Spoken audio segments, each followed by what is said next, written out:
Siaya Christine Ombaka owacho ne rowere mag duond bura mar ODM ni kik gibed kod rikni mar dwaro kawo tend duond burano kendo gimi pek weche makelo oganda kanyakla.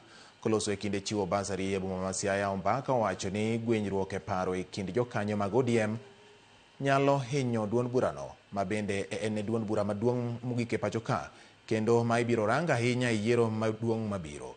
Ojiwo rowere mondo rang kendo som paw siasa kaka yor timo ikruok makare kendo ma owinjore ne lek margi mar telo. My population of Southern into this institution.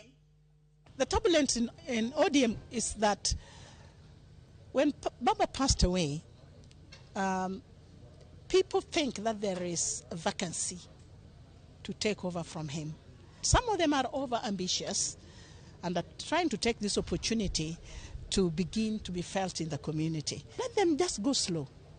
They are young, we appreciate, but all of us were young once upon a time, and we were patient. So they must study the environment well.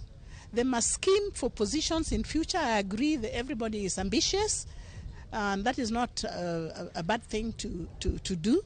Everybody is ambitious, and we want to encourage them to be as ambitious as possible, even to reach where Baba reached. We want to wish everybody the best, but they must learn to be patient.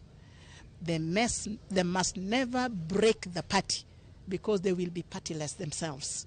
Have they ever thought about having no ODM? How does it look like? To me, it's like life is over. Without ODM, life is over. Even them, politically, without ODM, where are they going? Yeah, if they're going anywhere, can they tell us where it is so that we can see whether it's a good place, we follow them, or it's a bad place, we retreat. But for me, they better be patient. Pinyo wacho mamalo dhi nyime kod chenro mar chwalo